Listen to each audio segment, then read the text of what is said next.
with your team, if you're seeing them unmotivated, try and get to the root cause of what's unmotivating them. Are they feeling like it's just not worth it? Or are they feeling maybe unchallenged? And you can give them some opportunities to learn and grow, which will help you reduce your overwhelm because you've got so many things going on that they could potentially step up and they can get a fresh challenge.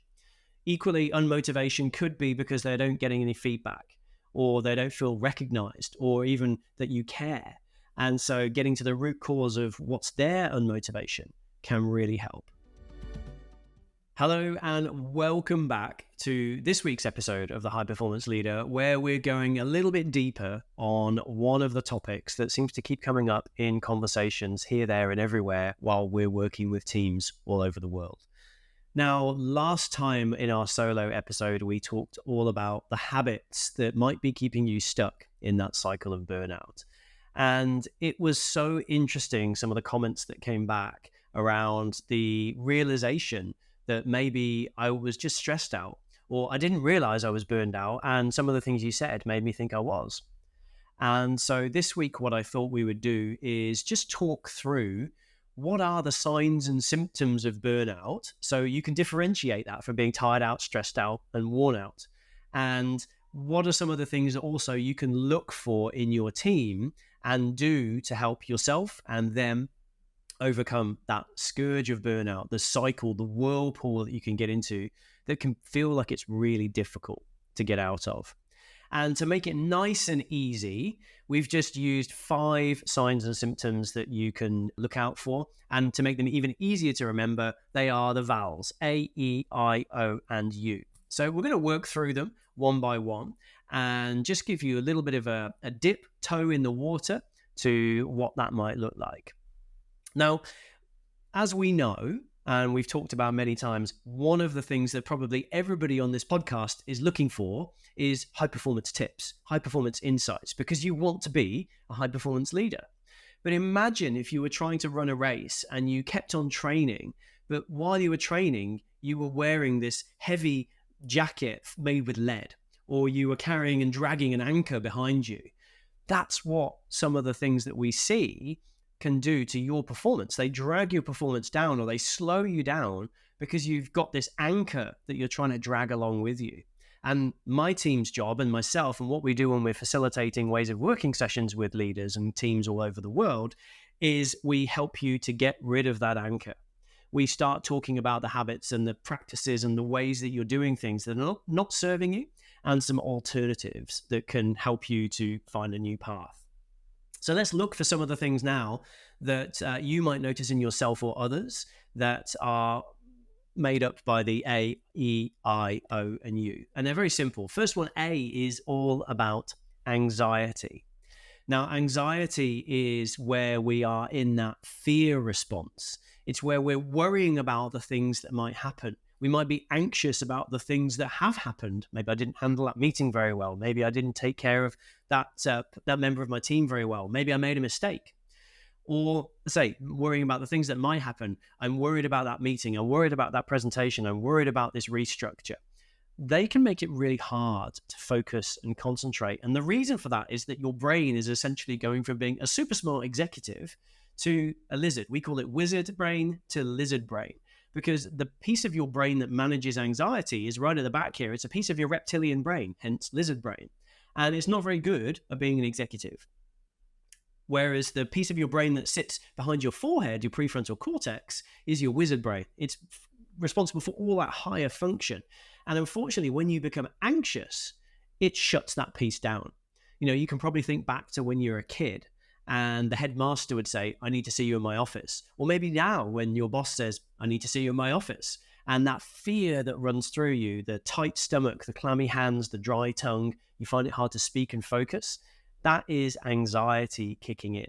Now, the difference between that short-term anxiety and what we would see as burnout anxiety is where this is almost a constant factor in your life. So if you're dealing with high anxiety all the time, constantly worrying about restructures, losing your job, failing, not getting the work done, too much to do, being overwhelmed, if you're starting to experience fatigue, headaches, muscle tension, maybe that stiff neck, that is really some warning signs to start paying attention to, that you are really anxious. And there's some things you can do to help, obviously, but they often tend to be focused on the symptoms, not the cause. So, you might have thought about meditation or mindfulness or going for exercise. They're good, they're great. But what we need to do is try and work out what's the source of your anxiety and how can you start to resolve that. Now, we talked last time about habits and changing some of your habits, and often those habits require a new conversation to start taking place with those people around you. It could be, if it's overwhelm, it could be handing some stuff off, or prioritizing better. If it is anxiety through fear of restructure, then maybe you need to go and have a conversation with the person about the restructure and see if you can work with them or help them and support them to restructure the team in a meaningful way. Certainly at senior levels of business, often it's a very collaborative and cooperative effort to design the new structures. So we really want to help to reduce that anxiety as much as possible. That also doesn't mean you need to put a fake face on or a brave face, because that doesn't help. That's just masking the problem. If you're feeling anxious, you need to get to the root cause and you need to work out why you're feeling anxious, what's causing it, and how you can then start to resolve it. And you'll see there's a pattern here. And all of these things that we talk about, you've got to get to root cause, not symptoms. You can't put an ambulance at the bottom of the cliff. It's much better to put a guardrail and a warning sign away from that danger. If you're also struggling beyond the point where you can cope or you have nobody to talk to, then reach out to a coach, reach out to a mentor, or seek some professional help. Because anxiety can really cloud your judgment. It can make it hard to function and operate, and we don't want to see you stuck there. If you're starting to notice some people in your team who are showing some of those telltale symptoms of anxiety, maybe they're a bit stressed, a bit snappy, a bit short, they're looking exhausted, they're always worrying, they're fretting, they're biting their nails, then start to think about how you can approach them in a really gentle, empathetic way and understand what's going on for them to create a more supportive working environment for them. You can also start to encourage them to take a break from some of those stressors. If they can possibly take just a day off or have a late start or manage their workload in a different way, or maybe they've got some other responsibilities that are starting to get on top of them. Can you help them look at those? And one of the things we see in anxiety is people don't think clearly. So if you can think clearly and they're struggling, then you can be their professional help. You can be the one that says, okay, I'm seeing this. Maybe if we dial this down a little bit, it'll help you. It can be challenging to sit through that with somebody who is extremely anxious, because they might also be defensive. They might not want your help. They might not have enough trust in you. So it's up to you as the leader to try and take the lead and to make some initial steps to show them that you really do care about supporting them. Again, if you are beyond the point of no return and they are really struggling with anxiety, if it's a collective thing, then it can often be useful to invite a facilitator in, such as myself or one of my team, or a coach or a mentor, or to seek some professional services help in terms of EAP or counselors who can come in and just help you understand what some of the causes are if you can't see them, and support you and your team through it. So that's anxiety. Next one is around exhaustion. And it is exactly what it says on the tin. The difference between being tired out and burned out, exhausted, is when you just can't get out of bed anymore and you don't see the point in carrying on. It might be that you lack the energy to even think and solve basic problems. I think back to when I was burned out, until I'd had at least a bottle of Coke in the morning, Coke Zero, mind, not the fatty version. But until I'd had that Coke Zero in the morning, really stimulated myself in caffeine, I struggled to even function, to have a conversation, to be articulate. And so if you're the one who's leaning on caffeine and stimulants and whatever other substances might be out there that you are using to help you just get through the day, then again, you're stealing from that overdraft of energy. You're robbing Peter to pay Paul. And unfortunately, the time will come where there is no energy left in the tank.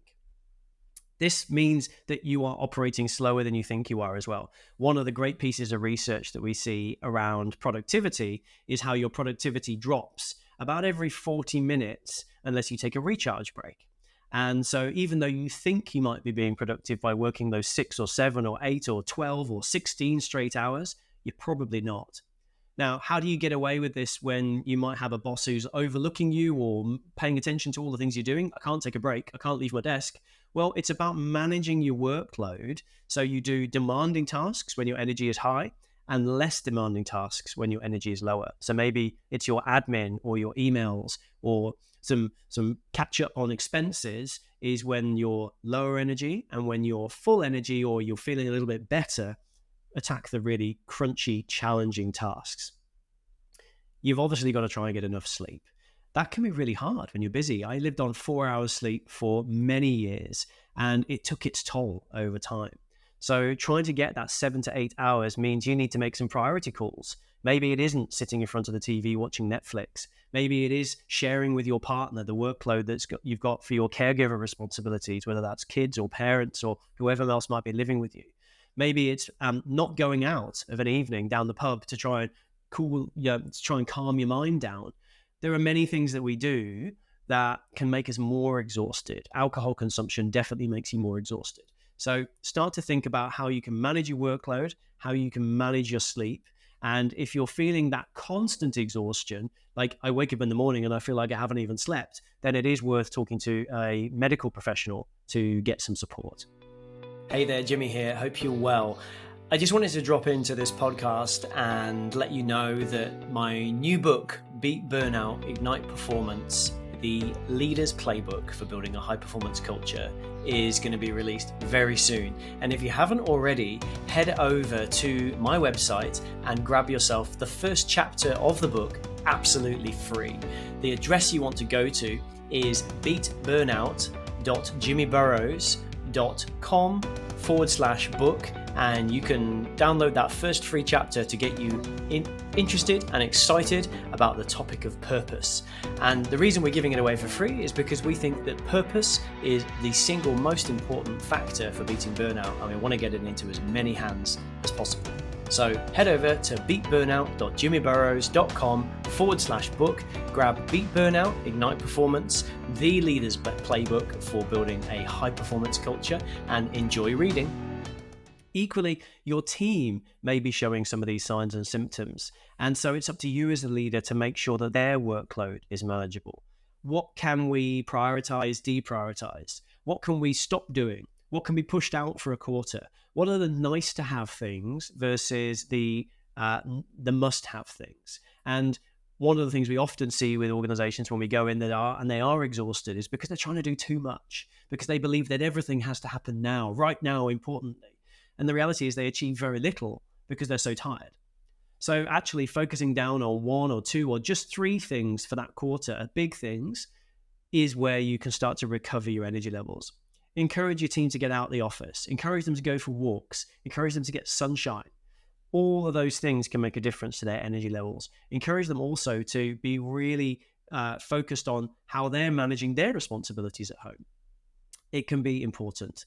If you have any influence on how they're exercising, eating, and working, many organizations that we work with in the US, they provide lunches for their staff. And just by some small shifts in the type of food they're serving, that can make an enormous difference to the people that they're working with. So that is our E, exhaustion. Let's now focus on I, isolation.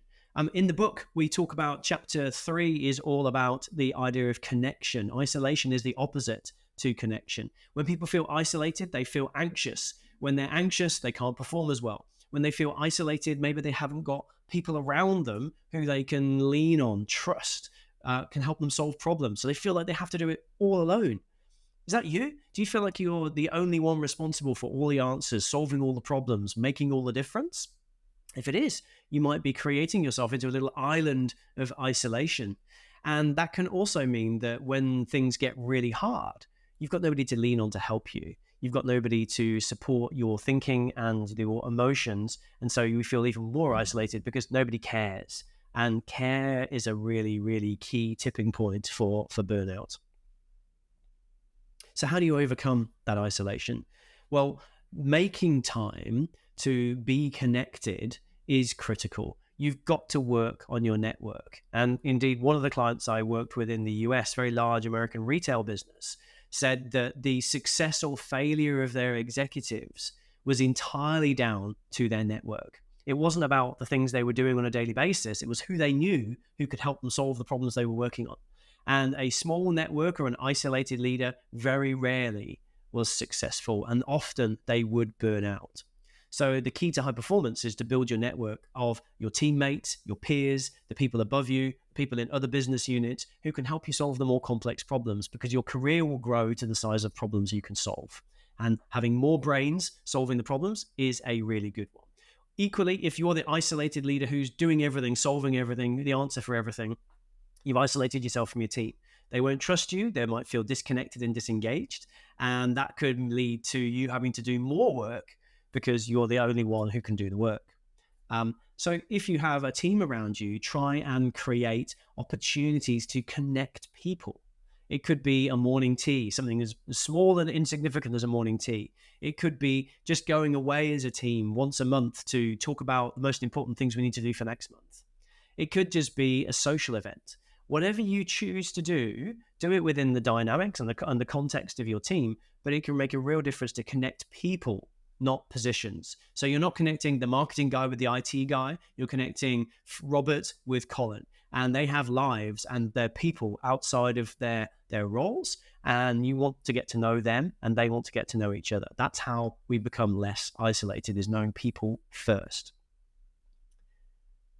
Our O is around overwhelm. We talked a little bit about this with anxiety. We talked a little bit more about it with exhaustion. So we can go quicker now. But people who are overwhelmed can't keep up with the demands. And so they're constantly pushing and pushing and pushing. They're running around with their heads filled with a cloud of things to do. They can't articulate the priorities. They don't know what's going on.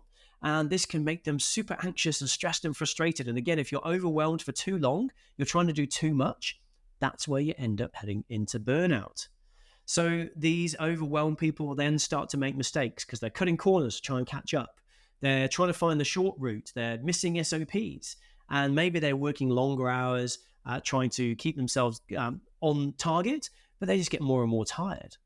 And this impairs performance. So if this is you, then you need to start thinking about, am I overwhelmed? Am I trying to do too much in too little time? Am I constantly doing these things? Am I starting to make mistakes? Then you really need to prioritize. One of the best ways to prioritize is to look at the purpose of the thing you're doing.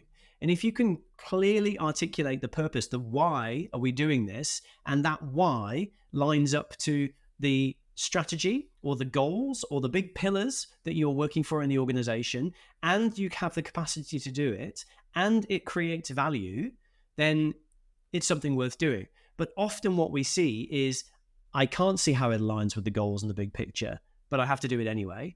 Or I can see how it aligns, but I don't have the capacity to do it. Then we're just going to do a half measure of effort, or we'll just do the best we can.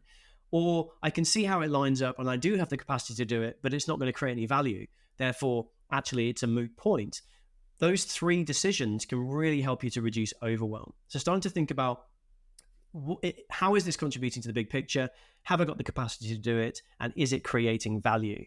And when you get those equal, if you've got two things side by side, the one that creates the most value is the one you prioritize. And that's where you put your efforts first.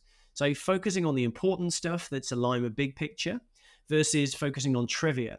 And again, one of the things we see with many, many leaders is they're overwhelmed because they're still doing pieces of their old job before they got promoted. Or maybe they like to do some of the things that they find easy or made them famous or that they're good at, and they're not doing, or they're trying to also do the things that they're now responsible for. And that's where the overwhelm source comes from. So going back to the purpose of your role is really key. What is your job here? Is it to do the doing, or is it to do the leading? And when you can answer that, then you can often look at some of the things you're doing and say, they're not my responsibility anymore. I can let go of those to somebody else in my team to give them an opportunity. So that's our overwhelm. How do we reduce that? Often you'll see your team members struggling with this as well. There's too many things going on. They're working on too many projects. They've got too many priorities, and they're trying to cross a river by building 15 bridges at the same time. It would be much better and much faster to cross that river if they just focus on one bridge. Get that done, move on to the next bridge. Because you're also putting all their resources into doing things. And overcommitment, overwhelm is one of the key sources of burnout, because they can't see a way through. They just feel like a hamster on a wheel. Equally, if you've got managers who work for you, start teaching them how to delegate really effectively. This makes a massive difference to people. If they can delegate and you show them the delegation mechanism that we use in ways of working, explain, demonstrate, imitate, practice, then it can really change the game for the amount of stuff they're carrying on their brains or on their minds. So give them some resources, give them some support, help them to prioritize, help them to reduce that overwhelm. And then our fifth sign or symptom that we might have around burnout is unmotivation. Unmotivation. So, when you're really in the depths of burnout, you struggle to see the point. Either I don't see the point in this at all, or I don't think whatever I'm going to do is making enough difference or going to make a difference, because maybe it'll change again in 5 minutes, or the priorities will shift, or it's not enough. It's like a drop in the ocean. And so this can lead you to burnout because you start to not see the point. We need to understand this. We need to get to the root cause of what is the unmotivation and start to deal with it. So maybe if you're feeling like it's just not going to make enough of a difference, whatever I do, even if I put my best effort in, it's meaningless, then you want to talk to your manager around the value that they see and the purpose that they see in whatever you're working on. Equally, the same thing for you to your team. You really want them to be clear on the why of what it is that they're working on. Equally, if you're not feeling challenged, you're like, well, I'm unmotivated because everything is really easy. I'm just treading water. I'm just standing where I am. I don't have the challenges. I'm not overwhelmed. I'm not all the other signs and symptoms. I'm just not really feeling it anymore. Then maybe it's time for you to look for a fresh challenge. One of the things we saw in the book, chapter 4, is all around exploration. We want to be trying and learning new things to solve new problems in different ways. And so if you're feeling like you're unmotivated because you just haven't got anything that's demanding of you, then maybe it's time to look at the next opportunity, whether that's a step up, a step across, or a step into a different area completely, and to give you that challenge back to get you motivated. I know personally that when I'm feeling unmotivated, often it's because I don't feel useful or I don't feel like I'm achieving. And so I'll go and find something that is going to help me feel like I've achieved something, hence this podcast and the book that we did. Equally with your team, if you're seeing them unmotivated, try and get to the root cause of what's unmotivating them. Are they feeling like it's just not worth it? Or are they feeling maybe unchallenged? And you can give them some opportunities to learn and grow, which will help you reduce your overwhelm because you've got so many things going on that they could potentially step up and they can get a fresh challenge. Equally, unmotivation could be because they don't getting any feedback, or they don't feel recognized, or even that you care. And so getting to the root cause of what's their unmotivation can really help. So in 20 minutes there, we've covered the 5 really big signs and symptoms of burnout. Now, if you've got one of them, chances are you're probably not burning out. If you've got 3 or more, chances are that burnout could be a cause for concern. And I recommend that you either grab a copy of Beat Burnout, Ignite Performance and learn how to fix it, or you reach out directly and then we can have a chat. One of my team or myself would love to hop on a call with you, understand some of that, what's going on, and how to solve and resolve it. So that's a very short episode this week on what is an extremely big topic, but it's just clarifying what are those signs and symptoms of burnout. 3 or more, let's talk, let's have a conversation, let's see how we can help.